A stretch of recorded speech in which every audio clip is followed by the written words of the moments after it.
Bangladesh is a song by English musician George Harrison. It was released as a non-album single in July 1971 to raise awareness from the millions of refugees from the country formerly known as East Pakistan, following the 1970 Bhola cyclone and the outbreak of the Bangladesh Liberation War. Harrison's inspiration for the song came from his friend Ravi Shankar, a Bengali musician, who approached Harrison for help in trying to alleviate the suffering. Bangladesh has been described as one of the most cogent social statements in music history, and helped gain international support for Bangladeshi independence by establishing the name of the fledgling nation around the world. In 2005, United Nations Secretary-General Kofi Annan identified the song's success in personalizing the Bangladesh crisis. Through its emotive description of Shankar's request for help,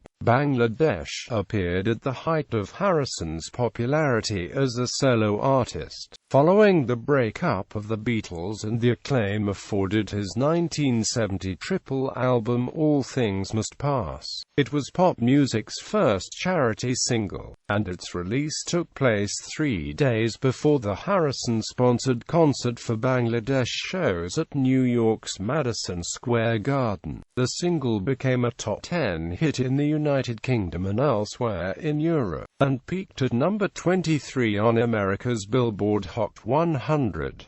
The recording was co-produced by Phil Spector and features contributions from Leon Russell, Jim Horn, Ringo Starr and Jim Keltner. The Los Angeles session for the song marked the start of two enduring musical associations in Harrison's solo career, with Keltner and Horn, backed by these musicians and others including Eric Clapton and Billy Preston. Harrison performed Bangladesh at the UNICEF concerts on the 1st of August 1971 as a rousing encore. In a review of the concert for Bangladesh Live album for Rolling Stone magazine, John Landau identified this reading as the concert's single greatest performance by all concerned. The studio recording appeared on the 1976 compilation The Best of George Harrison, which remained its only official CD release until September 2014, when it was included as a bonus track on the Apple Years 1968-75 reissue of Harrison's Living in the Material World album. Artists who have covered the song include Stu Phillips and Amp, the Holly Ridge Strings and Italian saxophonist Fausto Papetti. Background. By the spring of 1971,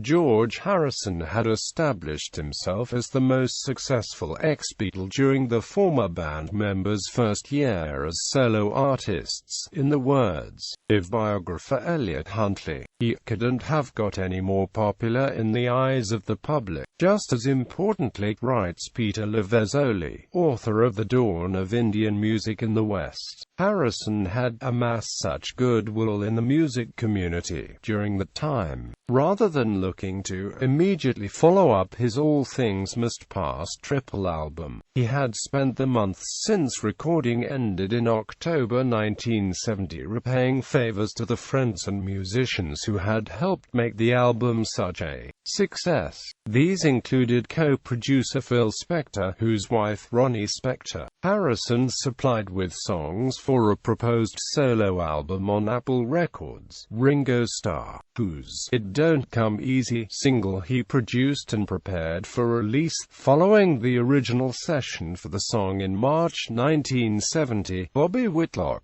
singer and keyboard player with the short-lived Derek and the Dominoes, whose eponymous debut solo album featured Harrison and Eric Clapton on guitar, and former Spooky Tooth pianist Gary Wright, whose Footprint album Harrison also guested on along with All Things Must Pass orchestrator John Barham. Another project was a documentary on the life and music of Ravi Shankar, Howard Worth's Raga, for which Harrison had stepped in at the last minute to provide funding and distribution through Apple Films, with Harrison also serving as record producer for the accompanying soundtrack album. Work began with Shankar in Los Angeles during April 1971 and resumed in late June. Following, Harrison produced sessions in London for the band Badfinger. A Bengali by birth, Shankar had already brought the growing humanitarian crisis in Bangladesh to Harrison's attention, while staying at the ex-Beatles house, Friar Park, earlier in the year. The state formerly known as East Pakistan had suffered an estimated 300,000 casualties when the Bhola cyclone hit its shores on the 12th of November 1970, and the indifference shown by the ruling government in West Pakistan, particularly by President Yahya Khan, was just one reason the Bengali national movement sought independence on the 25th of March 1971.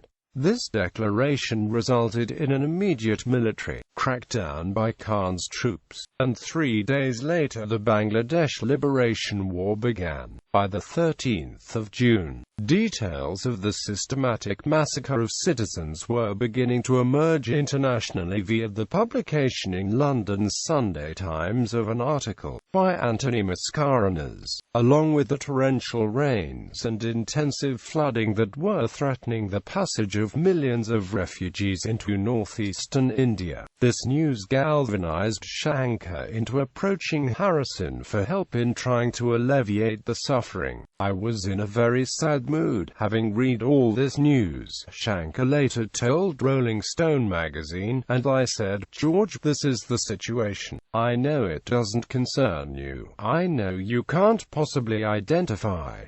But while I talked to George, he was very deeply moved, and he said, "Yes, I think I'll be able to do something." As a result, Harrison committed to staging the concert for Bangladesh at Madison Square Garden, New York, on Sunday, the 1st of August. 6 weeks of frantic activity ensued as Harrison flew between New York, Los Angeles and London, making preparations and recruiting other musicians to join him and Shankar for the shows, while conceding that Harrison was no natural sloganeer in the manner of his former bandmate John Lennon. Author Robert Rodriguez has written, "If any ex-Fab had the cachet with his fanbase to solicit good works, it was the spiritual Beatle composition." Foreign journalists had been deported from East Pakistan shortly before the Pakistani Army's Operation Searchlight, and even after Mascarenhas' first-hand observations had been published. Shankar and Harrison were concerned that the mainstream media in the West were showing a reluctance to report all the facts. That summer, it also emerged that America was supporting General Khan's military offensive, both financially and with weaponry, despite the blood telegram in April, in which officials at the U.S. consulate in Dhaka advised the State Department of the genocide taking place and accused the U.S. government of moral bankruptcy. Realizing the need to create greater awareness of the situation in Bangladesh, and particularly the refugee camps of India that had become infectious open-air graveyards with the outbreak of cholera, Harrison quickly composed a song for the cause.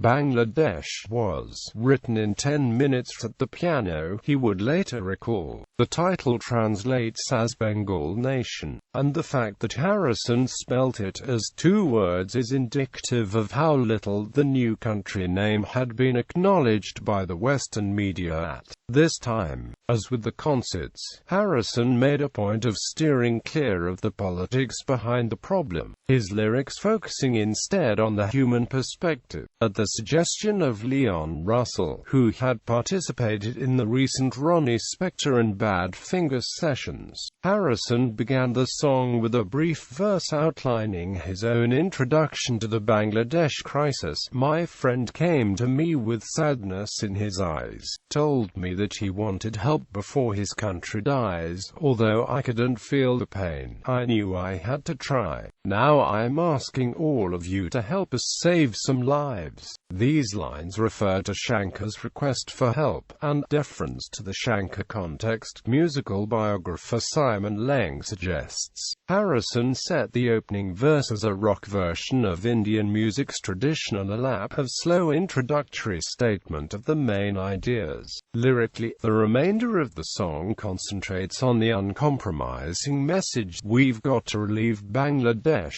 as thousands of refugees, particularly children, fell victim to the effects of famine and disease. Bangladesh, where so many people are dying fast. And it sure looks like a mess. I've never seen such distress. Now won't you lend your hand? Try to understand, relieve the people of Bangladesh. The final verse chorus reflects a point that former U.S. Fund for UNICEF President Charles Lyons has identified as a perennial obstacle when addressing global issues of poverty, that the problems appear to be too big and too distant for individuals to be able to solve. Now, it may seem so far from where we all are, it's something we can't reject, that suffering I can't neglect. In this verse, the line, "Now won't you give some bread to get the starving fed," contains a clever pun. Harrison biographer Ian Inglis notes, whereby the word bread is used to refer to both money and food. Recording. With little time to begin rehearsing for the New York shows, the Bangladesh single was recorded in Los Angeles. Sources differ over the venue and date. The Record Plant West seems the most likely studio, with sessions taking place on 4 to 5 July and horn overdubs perhaps on the 10th of July. Phil Spector again co-produced, but as with the recording details for the sessions, the exact lineup of musicians is a matter of conjecture. According to Simon Lang, who consulted Klaus Vormann and Jim Horn for his book While My Guitar Gently Weeps, the lineup comprised Harrison, Leon Russell, Horn, Vormann, Starr, Jim Keltner and Billy Preston. Lang and Beatles author Bruce Spicer credit a horn section led by Jim Horn, which could include regular partner Chuck Findlay and even the rest of the six-piece section, christened the Hollywood Horns, that would go on to perform in New York on the 1st of August. The recording begins with Harrison's emotive introduction backed by what Lavezerly describes as a rolling piano figure from Russell. Following the words, "Help us save some lives," the piano sets up the song's driving groove. Lavezerly continues, as the rhythm section and Harrison's electric guitar join in, creating the same musical blend of gospel and rock that Harrison had adopted on much of All Things Must Pass. In a review for the NME in August 1971, Derek Johnson wrote, "of Bangladesh opens almost like a sermon, then the beat comes, as George wails fervently to a backing of a solid rhythm section and hand claps. The track retains an urgent live mood," then notes, although it is possible that Starr's contribution was overdubbed after the main session, due to his filming schedule for the Western movie Blind Man in Spain. The song features solos shared between Russell, Horn and Harrison, and fades out with the ensemble playing in double time, similar to a fast gat section used in Hindustani classical music. Bangladesh marked the first occasion that Harrison worked with Horn, who would go on to become a regular collaborator. Already a veteran of the LA music scene by 1971, Horn recalls his jaded mindset before meeting Harrison, but describes the session as a real turning point in his career, because we were doing something for a cause. It was also the first time that Keltner played on a George Harrison session, the two musicians having already worked together on Lennon's Imagine album. The Bangladesh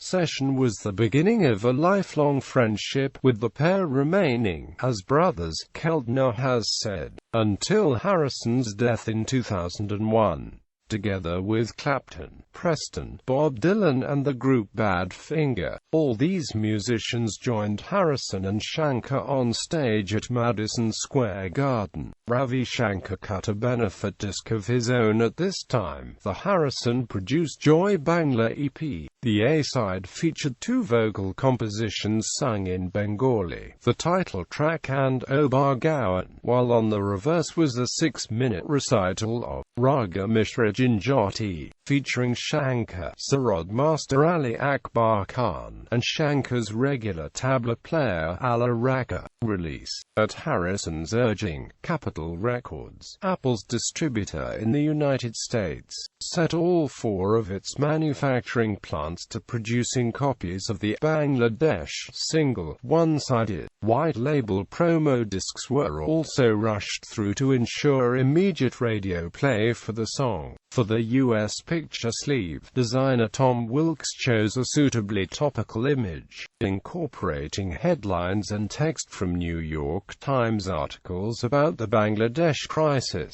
The articles made mention of vultures being the happiest creatures amid the chaos in Dhaka, and India's wait-and-see policy regarding events in East Pakistan. The front of the picture sleeve was topped with the line before the words Bangladesh, leading a number of publications to include the parenthetical text as part of the official song title. Boxed off at the foot of the front sleeve were details of the George Harrison Ravi Shankar Special Emergency Relief Fund, to which proceeds of the single would go and further donations were encouraged. The back cover of the U.S. sleeve was taken from a UPI news agency photograph, an emotional image showing a mother comforting her starving child. This photo was also used in the Aid Project's magazine advertising campaign, as well as from the front of the single's picture sleeve in Denmark and Japan. Backed with the well-regarded Deep Blue, the Bangladesh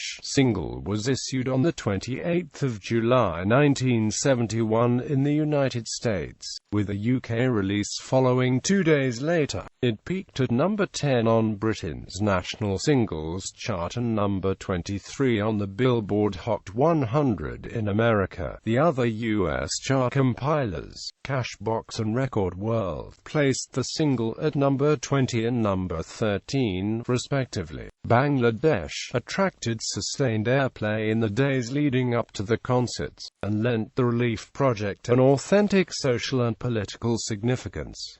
A Bangladeshi academic, Professor Farida Majid, would later write, to the utter consternation of Nixon and Kissinger, George Harrison's Bangladesh hit the chart. It was a thrilling moment in the midst of all the sad news emanating from the battlefront. Even the Western journalists covering the civil war in East Pakistan were not yet using the word Bangladesh. The studio recording was also played at the Concert for Bangladesh shows, following Shankar's opening set, over footage of the refugees and scenes from the war. Reissue. Despite the song having been a hit, and its status as the first ever pop charity single, 14 years before Band Aid and USA for Africa, Bangladesh was mostly ignored by record company repackages following 1971.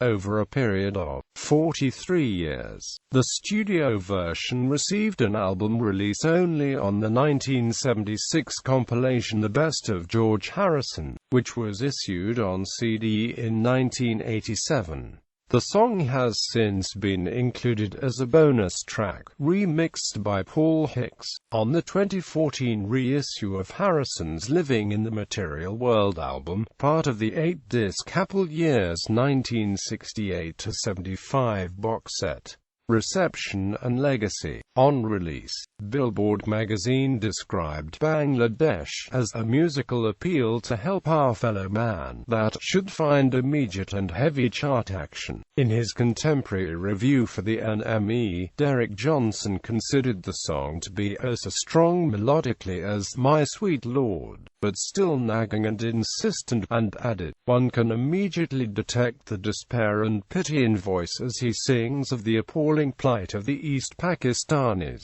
His lyric is bound to cause some heart-searching." A wave of public goodwill accompanied the single's release in 1971, as was the case with the two benefit concerts, the subsequent live album, and the 1972 concert film.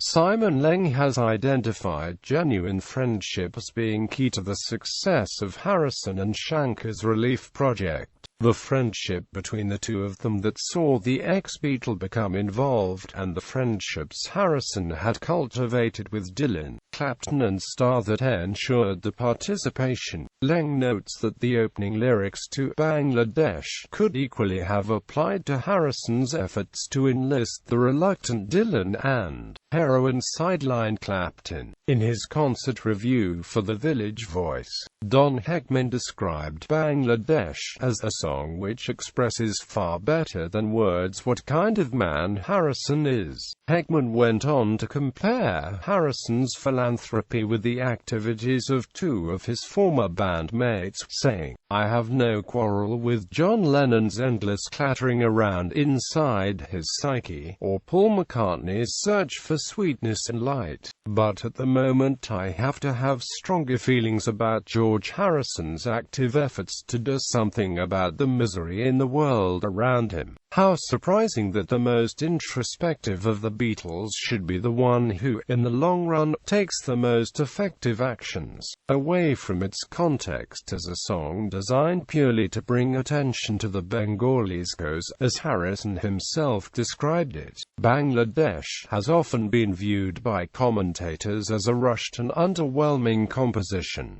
Robert Rodriguez qualifies this opinion, however. As a single, the song was possibly not the most commercial of records, but as a call to service, it could scarcely have been improved upon. Quote, Bangladesh's standing as rock music's first charity single is not overlooked, with Ian Inglis stating, "Bangladesh serves as a model for the charity singles that would become commonplace in the decades ahead." Although, in this instance, the power of Harrison's song lies not in its assembly of famous performers but in its literal and absolute commitment. On this point, Leng deems the song as having as much raw energy as anything Plastic Ono Band ever offered. In The Dawn of Indian Music in the West, Peter Lovezelli writes, Harrison's lyric and vocal were concise and powerful, a direct call for action in a specific crisis. As such, Bangladesh remains one of the most cogent social statements in music history. Quote, in his interview for the 2005 reissue of Soul Swimmer's concert for Bangladesh film, UN Secretary-General Kofi Annan acknowledged Harrison and Shankar as pioneers in their efforts for the people of Bangladesh,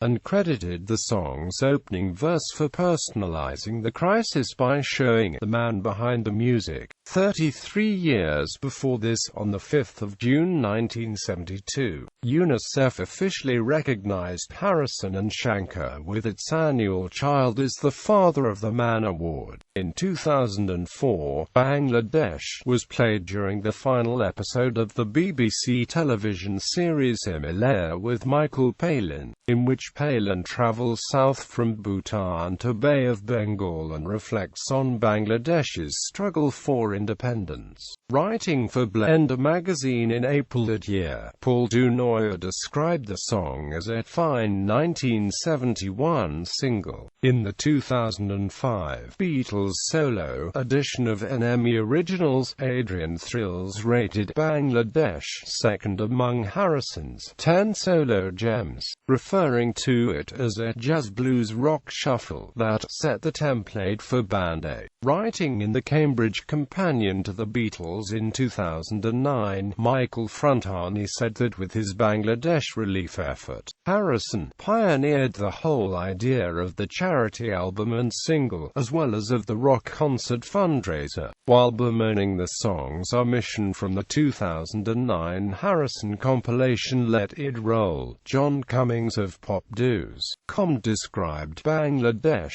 as no great artistic achievement within itself, but a key moment in the evolution of pop music activism. The song is featured in Bruce Pollock's 2005 book The 7,500 Most Important Songs of 1944 to 2000. In 2010, AOL radio listeners placed Bangladesh at number 10 in a poll to decide the 10 best post-Beatles Harrison songs. Live version. Harrison played Bangladesh as an encore at both of the Madison Square Garden shows on the 1st of August 1971, with the evening performance being selected for inclusion on the Concert for Bangladesh Triple Live album. After the familiar introduction to the song, the band threw the full weight behind Harrison. Lavezoli writes, playing the darkest and heaviest music of the show. On release that December, John Landau of Rolling Stone identified the song as the concert's single greatest performance by all concerned, and added that by the close of the show, the lyrics to Harrison's single were no longer an expression of intent but of an accomplished mission. Help has been given, people have been reached, an effort has been made, and results will be felt. In his album review for Melody Maker, Richard Williams wrote that the live version of Bangladesh roars and rages to a stunning close. Played at a faster tempo than the studio recording, it features what Spicer terms a blistering saxophone solo from horn, and a vocal by Harrison that Lang describes as astonishingly powerful and a pure act of zeal, as shown in the concert film. Following his brief guitar solo towards the end of the song, Harrison repeats the line, "Relieve the people of Bangladesh," before exiting the stage to great applause, as the band plays on without him. In his book on the Beatles' first decade as solo artists, Rodriguez views this live performance as perhaps Harrison's high watermark of public esteem, although he was reportedly eager to repeat the experience of these New York shows. Harrison never played Bangladesh in concert after 1971, and he did not perform live again until his 1974 North American tour with Shankar. By that point, the Bangladesh Liberation War had long ended, with India's defeat of the Pakistani army in December 1971. But Bangladesh was now experiencing a devastating famine that would account for up to 1.5 million lives. During a concert in Los Angeles on the 11th of November, Harrison responded to requests for the song Bangladesh with the suggestion that the audience instead chant Krishna, Krishna, Krishna, and use the positive power of mantra to help the Bangladeshi population.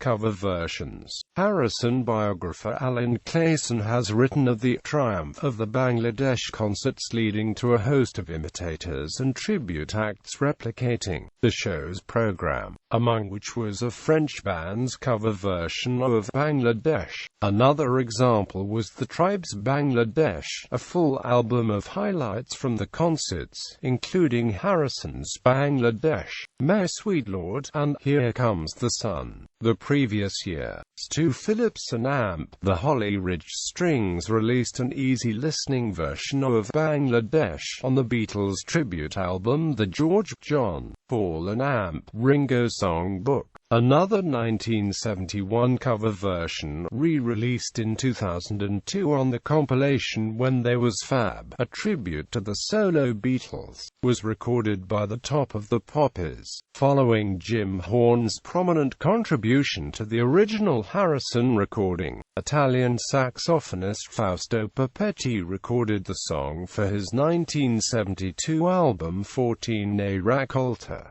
Alternative band BALL covered Bangladesh on the 1988 album Bird, as part of the parody of early 1970s rock stars such as the former Beatles. Personnel. The following musicians are believed to have played on the studio recording of Bangladesh: George Harrison, vocals, electric guitar, slide guitar, backing vocals; Leon Russell, piano; Jim Horn, tenor sax, baritone sax, horn arrangement; Billy Preston, organ; Klaus Vormann, bass; Ringo Starr, drums, handclaps *; Jim Keltner, drums; Chuck Findlay, trumpet *; denotes unconfirmed credits. Chart performance.